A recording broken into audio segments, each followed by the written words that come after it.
Well, a blockbuster friendly has been announced for the summer already. The Dundee fixture has been fitted in. We look at the impact of that. And obviously any other news surrounding the club at this moment in time. Well, it was announced yesterday that Rangers will play a blockbuster friendly game at Murrayfield or grounds, not at Ibrox, but at Murrayfield in Edinburgh, as they will take on Manchester United.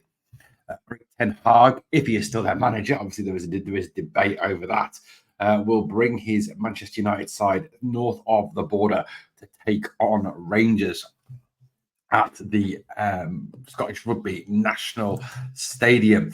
Now, it's interesting that this game is at Murrayfield Stadium and not at obviously at Ibrox. You know, the Murrayfield does hold 67,144 supporters, so has a larger capacity than both Hampden and Ibrox, which obviously, you know, is probably the reason for the game being moved here between two of Britain's biggest clubs.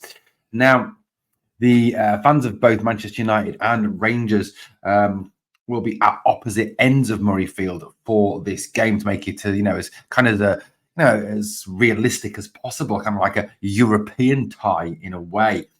It'd be interesting as well to see two different, you know, very different teams as well, as, you know, no doubt Manchester United and Rangers will undertake a substantial amount of business over the summer as Erik ten Hag looks to rebuild his squad ready for a title challenge, possibly with the investment from Ineos multi-billionaire Jim Ratcliffe. And obviously Philippe Clement is hoping to have a substantial amount of funds this summer to bring in new signings. And, you know, we need a left back, two centre backs, probably a cover right back, two centre forwards. There are a number of positions we need to fill, especially when you consider as well, you know, 5 or 6 players will be definitely leaving this summer.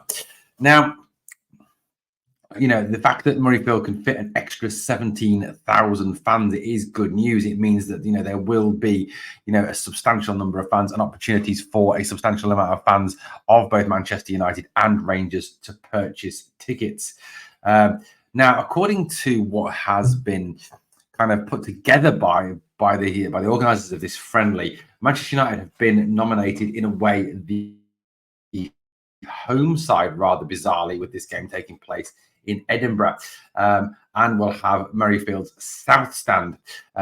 Rangers fans will have Murrayfield's north stand, which was the same section they used during our 3-1 win over Hearts back in 2017, when Hearts temporarily relocated to the National Stadium during their ground redevelopment. You know, it is interesting, isn't it, as well, that apparently the North 7 section has been designated the singing section, so section for the Union Bears. And obviously allocations of tickets have gone out to clubs so that fans can already purchase tickets for this game, which is on the 20th of July. The time for the game has not yet been decided.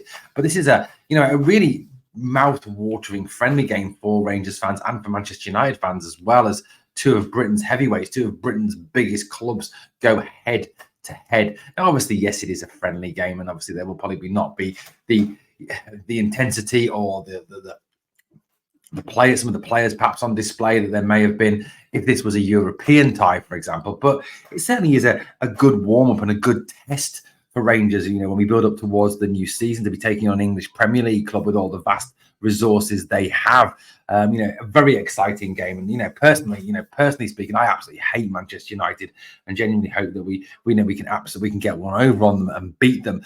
That has got to be the drive for the players, whoever the players are. You know, I'm hoping that we've made, by that point in July, we'll have made some new signings and we've got some new players in who can really make an impact, particularly a clinical number 9. But exciting news nonetheless that we will face Manchester United. That is one friendly that has been confirmed for the summer already, even though the season is not yet over.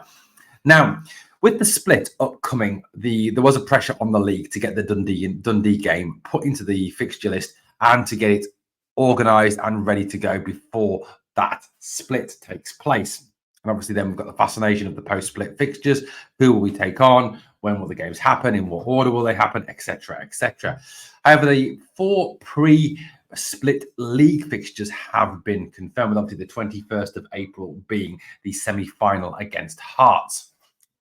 So these are the 4 confirmed in order now pre-split fixtures that are left for Rangers. 2 home games, 2 away games. You could argue the 2 away games are probably the easiest of the lot, with Dundee and Ross County not really making, not really being a major threat to Rangers.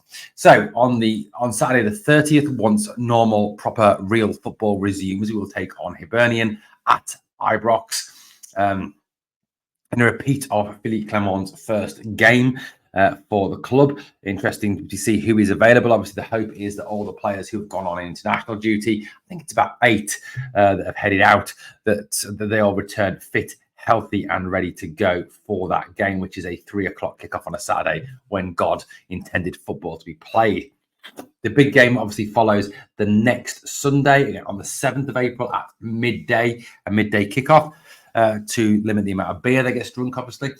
Rangers versus Celtic at Ibrox, and you can't underestimate this fixture in terms of the fact that it is going to be absolutely huge. Now, there's a strong likelihood that Celtic will go into this fixture top of the league by 1 point, having played a game more than Rangers.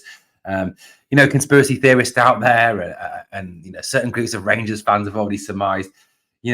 It does seem really weird. You've got a situation where some fans were kind of saying, oh, you know what, they're bound to sandwich it in between the Hibs and Celtic game to give Celtic an advantage, to allow Celtic, the Dundee game this is, to mean the Rangers have played more games, more chance of being tired or injured ahead of that Celtic game.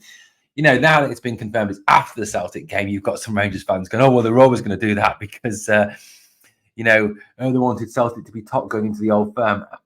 Look, whatever the truth in the matter, I think we've got to kind of leave that alone and just basically focus on one thing and one thing only. And that is taking this one game at a time, 1 week at a time towards the end of the season.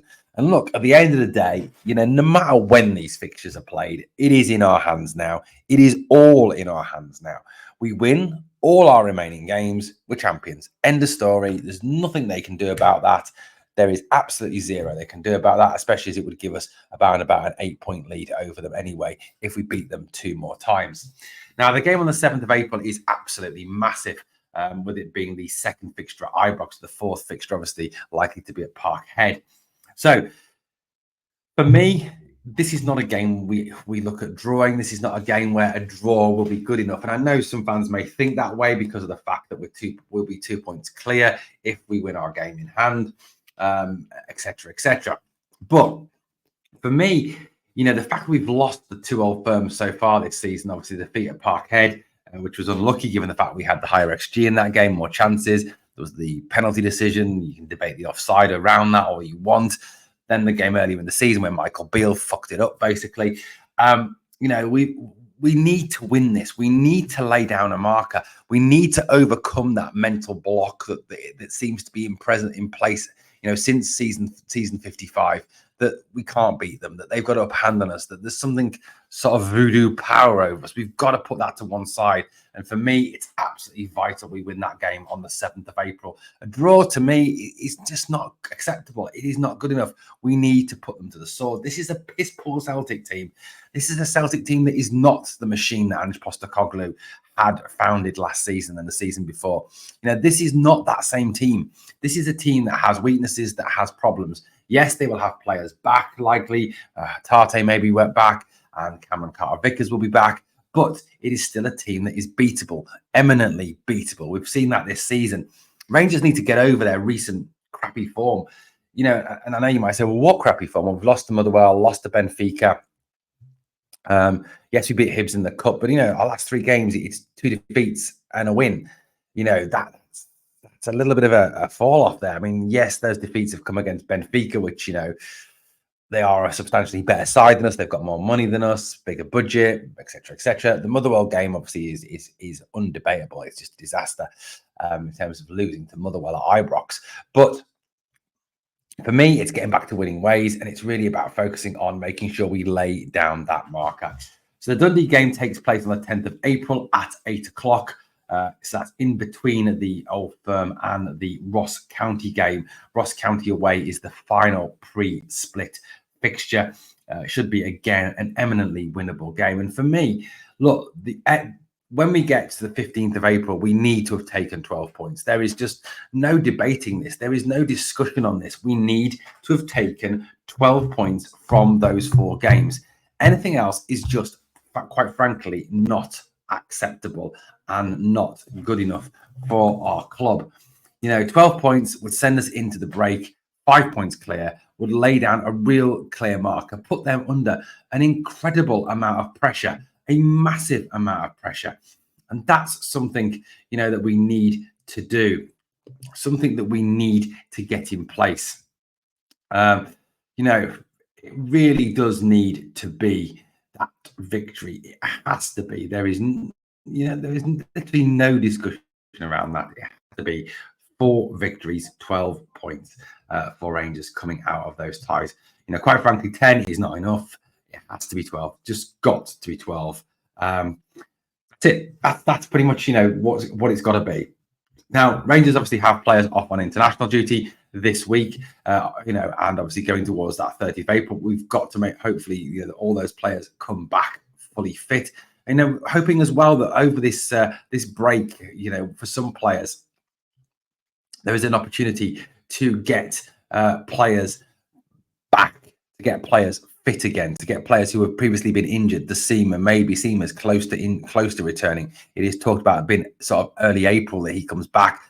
Danilo is moving towards being back. I mean, Danilo for me would be a huge lift, given the fact that you can't rely on Cyril Dessers to get you the goals. So for me, this is a time to really work and really get these players that are out back, and hope that none of those who are off come back injured.